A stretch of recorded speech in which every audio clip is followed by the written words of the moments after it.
제일 놀랐던 거는요, 초등학생들의 움직임이에요. 우리가 초등학생이라고 하면 정말 잘 움직이는 게 정상이에요. 그렇죠. 네. 근데 그들 오해를 하는 게 뭐냐면, 저 아이는 지치지 않아, 참 체력이 좋아 라고 생각하지만 초등학교 학생이기 때문인 거예요. 하지만 그 속에서 관찰을 해줘야 돼요. 그 속에서도 그 친구의 스킬이 깨지고 있는지, 아이들이라는 장점 때문에 회복도 빠르고 또 뭔가 흉내를 잘 내요.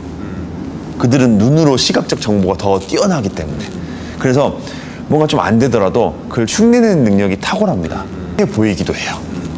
그 말씀을 들으면 애들은 지치게 훈련하면 안 된다. 이렇게 그냥 또 단순하게 뭐 오해의 소지가 있으니까, 오해의 소지가 있으니까, 그 부분을 좀 부연 설명을 좀 해주시죠. 잘 들여다봐야 된다는 거죠. 경기에 피로도가 쌓이면 그냥 쉬는 게 나아요. 근데 아이들의 상태를 확인할 수가 없어요.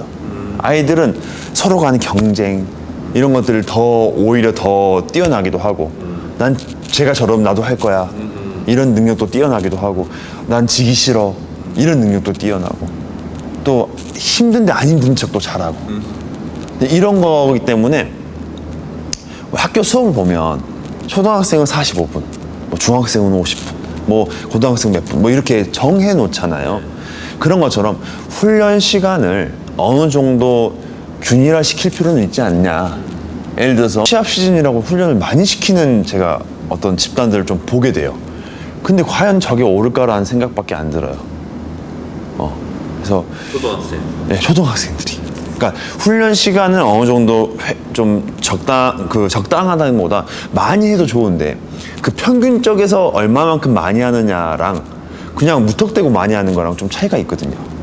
우리가 좀 했을 때도 무의식적으로 나오는 동작들이 결국 경기에서 나오기 때문에 그래서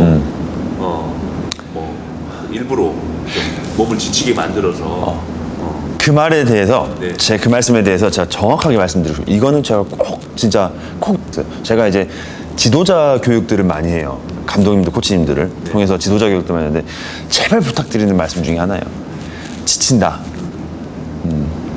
2시간, 3시간 운동 후에 지칠 때 뭔가를 해서 의식적이 나오는 게 아니라 짧은 시간에 지치게 만들 수 있어요. 그 시간에 뭔가를 만드는 방법들을 하길 제가 추천드려요. 예를 들면 1분 훈련이라고 했을 때 30초, 40초 안에 충분히 지치게 할 수 있습니다.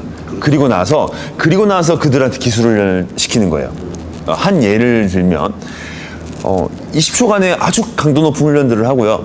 남은 15초 안에 뭔가 신발끈을 묶게 한다든가, 아니면 뭐 과제를 주는 거죠. 되게 디테일한 과제를. 예를 들어서 야구 배트를 어디 기둥에 세운다던가, 아니면 글러브에 공 토스를 몇 번 한다던가, 축구 선수로 치면 뭐 드리블을 몇 번 한다던가.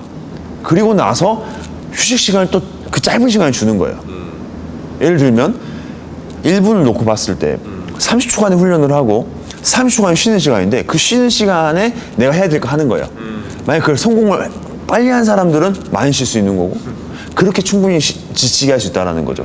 그 지침과 3시간, 4시간 훈련한 다음에 그 속에서도 뭔가를 잘해라, 이건 좀 다른 이야기예요. 왜냐하면 3시간, 4시간 하고 나서 그들은 다른 근육들이 보상작용을 하면서 만들어낸 거기 때문에. 원래 그 신체가 그쵸. 갖고 있는 어떤 역할이나 기능이 움직였다기보다는 A를 행할 때 예. B와 C가 써져야 돼서 뭔가를 해야 되는 것들이라면, 지치고 나면 A를 할 때 B와 C가 지쳐버렸기 때문에 다른 C와 D가 이 B와 C의 역할을 할 수 있다는 거죠. 그 랭크 같은 거 할 때도 네.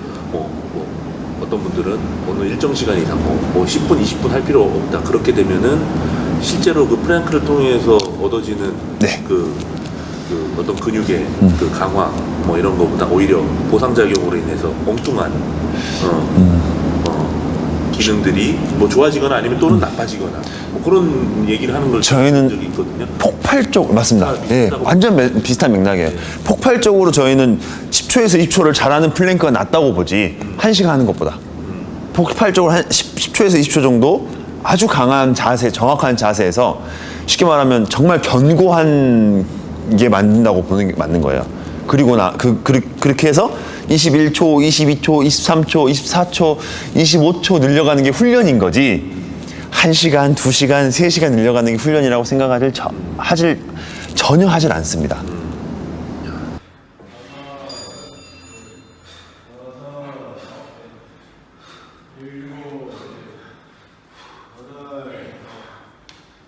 최근 이 일인데 구단에서 이제 방출받은 친구예요. 나온 친구인데 수수인데 그 선수한테 가장 자신 있는 근육이 뭐냐 했을 때 제가 플랭크 할 때 코어 근육이 좋대요. 그래서 해봐라. 몸무게 몇 킬로냐? 90킬로다. 그럼 내가 90킬로면 그 위에 올라가겠다. 그리고 10초만 버텨라. 1초를 못 버틴다는 거죠. 그럼 자기는 1시간 30분, 뭐 1시간도 이렇게 한대요. 그게 무슨 소용이냐? 너가 그럼 공을 1시간 동안 던지냐? 1시간에 걸쳐서 던지느냐? 아니다. 아주 강하게 폭발시켜서 내 몸을 부드럽게 보내는 게 좋은 거지. 1시간 동안 슬로우 모션으로 공을 던지는 게 아니다. 어떤 운동을 굉장히 잘한다고 해서 어떤 기능이 좋다라고 이렇게 평가질 수 없다. 네.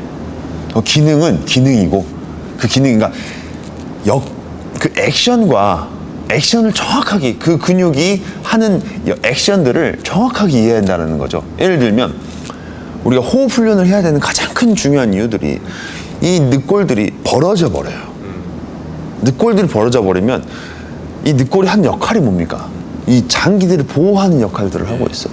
근데 이 늑골들이 해야 될 일들을 내가 늑골들이 벌어져 버리면 이 코어들이 그 늑골들을 보호하려고 해요. 빨리 야 너 장기시켜야 되니까 해버린단 말이에요. 그러면 그 코어가 해야 되는 역할과 기능들이 없어진다는 거죠. 코어가 해야 되는 역할들은 늑골이 왜 보통 벌어지는지 먼저 설명을 해주시면 좋겠습니다. 호흡이 이제 쉽게 말하면 우리가 흔히 알고 있는 복식 호흡이 아닌 이 흉식 호흡을 했을 때 늑골이 많이 벌어지는 거죠. 그래서 그런 것들 때문에 그렇게 돼버리면 코어의 안정성이 떨어지기 때문에 운동하고 혹시 관련 있는 건 없나요? 늑골이 이렇게 벌어지는 이유 중에 운동하고 힘을 과하게 쓸 때 웨이트 트레이닝의 단발적인 상체 훈련을 지나치게 할 때 호흡은 무조건 훈련이 돼야 된다는 거죠. 호흡 훈련이 어떻게 보면 공을 잡는 그립 훈련보다 더 먼저 있어야 되고 배트를 잡는 그립보다 더 먼저 선행돼야 된다고 하면 그렇다면 호흡이 먼저 더 잡아야 된다 생각을 해요. 올바른 호흡을 하는 선수들은 좋은 움직임 갖기 마련이고요. 좋은 선수들은 올바른 호흡을 하고 있더라 라는 거죠. 실제로 혹시 코치님께서 추천하시는 야구 선수들을 위한 어떤 호흡 훈련에 좋은 건지 아니면은 또 운동을 하면서 그 호흡을 자연스럽게 복식 호흡을 할 수 있도록 뭐 하는 게 맞는 건지. 처음에는 좀 강제적으로 하는 훈련이 좋아요.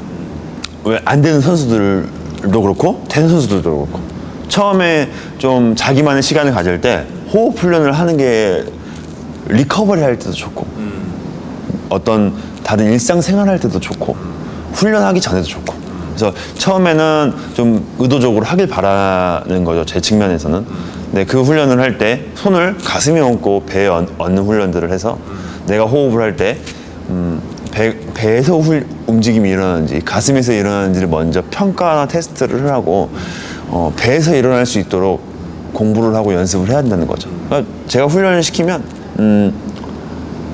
저는 비염이 있어요. 축농증이 있어요. 그래서 코로 숨을 안 쉬어져요. 입으로만 쉬어야 돼요. 라고 하시는 분들이 있어요. 근데 입을 막으면요. 코로 숨을 쉽니다. 살아야 되니까. 네, 그쵸. 근데 그런 방법들이 의도적 훈련 방식이 있어요. 혓바닥을 뭐 이빨을 꽉 밀어서 윗니를 밀고 입을 막으면 머지않아 코로 숨을 먼저 쉽니다. 그런 방식들도 있고요. 그런 방식은 주변에 좀 호흡 전문가들한테 또 도움을 얻으면 좋겠어요. 왜냐면